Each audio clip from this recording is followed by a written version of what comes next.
Hello friends, Radhe Radhe. कैसे हैं आप लोग? आई होप आप लोग अच्छे होंगे। भगवान की कृपा है। तो जिस दिन आप एकादशी का व्रत करें उस दिन आप अच्छा सुंदर धुले वस्त्र धारण करें और श्री हरि का नाम जपें।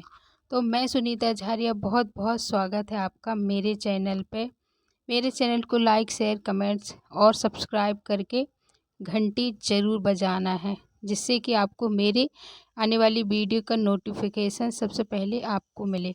तो जिस दिन आप एकादशी रखें, व्रत रहें, उस दिन आपको एक पटा बिछा के उसके ऊपर पीला वस्त्र बिछाना है और हमारे लड्डू गोपाल मेरे श्री हरि विष्णु को स्थापित करना है।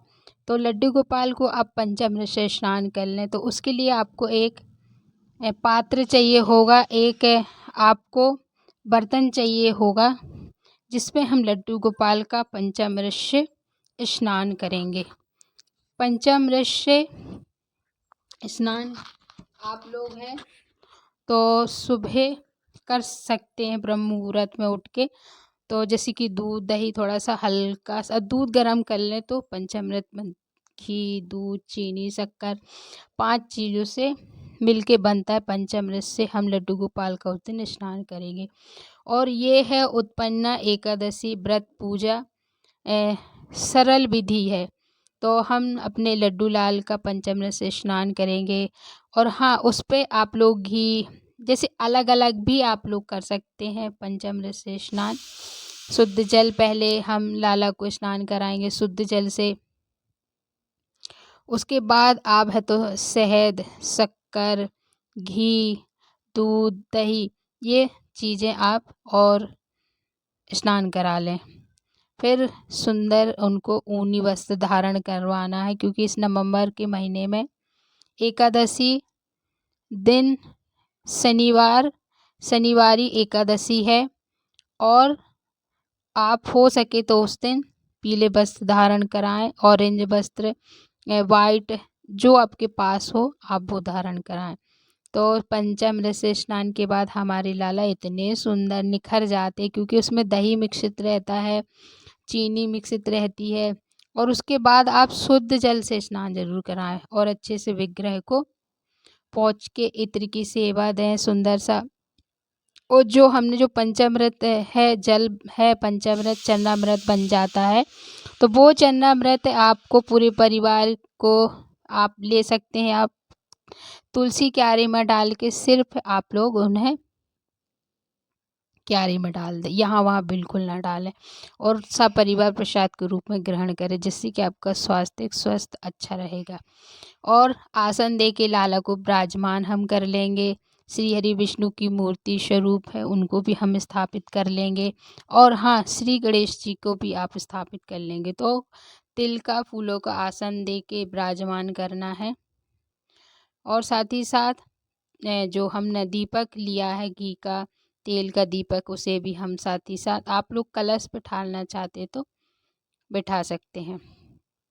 और हम सर्वपहले दीप को प्रज्वलित कर लेंगे, क्योंकि हमारी पूजा के साक्षी दीपक ही होते हैं। दीप प्रज्वलित करने के बाद आप हाथ में जल लेके शुद्धिकरण कर लेंगे। और है तो पवित्रीकरण करके आप लोग संकल्प लेंगे। संकल्प ही लेके आप पूजा शुरू करें। भगवान के चरण धुलाएं, उनको स्नान कराएं, उनको है तो आवाहन करें, आइए भगवान विराजमान हुए, आपका आह्वान है मेरे घर में, आपका ही दिया सब है, आपको ही अर्पित हम करते हैं। तो भगवान को स्नान कराने के बाद हमें उन्हें यज्ञ पवित्र जो रहता है जनेऊ श्री गणेश भगवान को आप पहना दें, श्री हरि विष्णु को पहना दें और वस्त्र पहनाएंगे उनको। तो मोली रोली चंदन से पूजा कर देंगे भगवान की।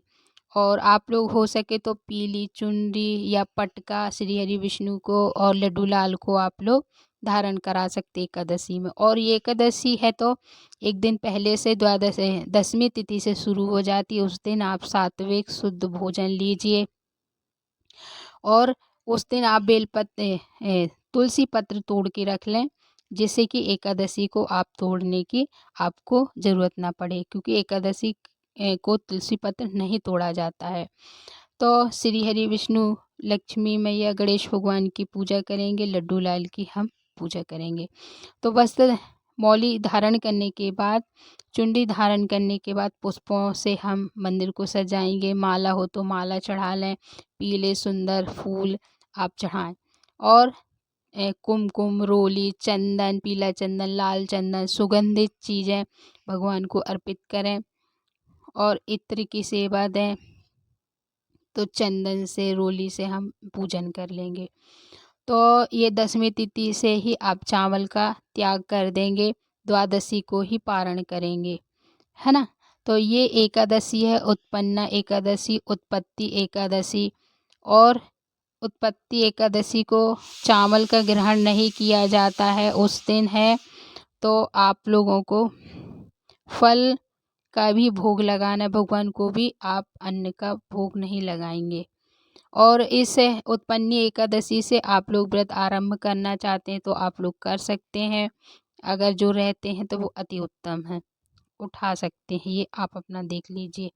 और साथ ही साथ आज के दिन चावल वर्जित रहता है एकादशी के दिन, तो तिल का प्रयोग करें, काली तिल, क्योंकि तिल और गुड़ का आज भोग लगाएं। और हो सके तो बादाम और तिली का भोग लगाएं, गुड़ का भोग लगाएं। और हाँ, भोग के साथ ही साथ आप जैसे दूध, पंचामृत, सब भोग, जल का भोग जरूर लगाना है। और साथ ही साथ एकादशी की महत्व की किताब है, वो भी आप रख लें, उसका भी पूजन कर लें और कथा पढ़ेंगे। तो हाथ में जल, फूल, तिली लेके हम कथा पढ़ेंगे उत्पन्ना एकादशी उत्पन्ना एकादशी की व्रत कथा सुन लेंगे हम, हाथ में पुष्प फूल लेके। और कथा पूरी होने, जैसे कि आज के दिन उत्पन्ना एकादशी माता का दुर्वाह हुआ है, उनका आज प्रकट हुई है, श्री हरि विष्णु के इस दिव्य स्वरूप से दिव्य धारण किया है। तो इसी के कथा है ये, तो आप लोग जरूर सुनेंगे। और कथा के बाद आप लोग है तो 5, 11, 51, 108 जितनी भी हो सके वो पूर्ण आप लोग हवन करेंगे। हवन में आहुति देंगे, ओम नमो भगवते वासुदेवाय। और साथ ही साथ जब कथा संपूर्ण हो जाएगी तो तिल तो आप जल में भी डाल सकते हैं, भगवान को पुष्प चढ़ा दें, वही जल आप सुंदरन भगवान को दे देंगे। और इस पूजन में आप शंख, गरुड़, घंटी जरूर पूजा में शामिल करें। श्री हरि विष्णु और श्री लक्ष्मी घंटी के बिना तो भगवान भोग भी नहीं लेते, तो जब भोग करें तो घंटी, धूप, दीप से आरती करें। दक्षिणा आप जरूर अर्पित कर दें। और साथ ही साथ कपूर से या आप घी का बाती बना के आरती करेंगे। तो श्री गणेश भगवान की 5 बार 7 बार आरती घुमा दें। लड्डू लाल की, श्री हरि विष्णु की, एकादशी माता की, 11 माता की हम सुंदर सी आरती कर लेंगे। आरती के पश्चात आप भगवान से प्रार्थना कर लें कि हमारी पूजा में जो भी भूल हो गई हो, गलती है, उसे हमें क्षमा करें। और प्रभु, टूटी रूखी जैसी भी पूजन है आपके निमित्त है, आपके ही अर्पित है, तो उसे स्वीकार करें। तो इस तरह हमारी जो एकादशी की पूजा है ना, वो संपन्न हो जाएगी। और आप लोग हैं तो ये चौकी कब हटाना है, पारण कब करना है, तो ये चौकी आपको द्वादशी के दिन ही उठानी है। सुबह सुबह स्नान करके घर को शुद्ध साफ करके ही आपको पारण करना है। पारण का सही समय सुबह ही रहता है, तो ये इस बात का आप लोग ध्यान रखेंगे। एकादशी उत्पन्ना एकादशी का बहुत बहुत शुभकामनाएं हैं। माता रानी करे आपको हमेशा स्वर्ग का ही द्वार दिखाए। जय राधा रमण की, जय राधा वल्लभ की।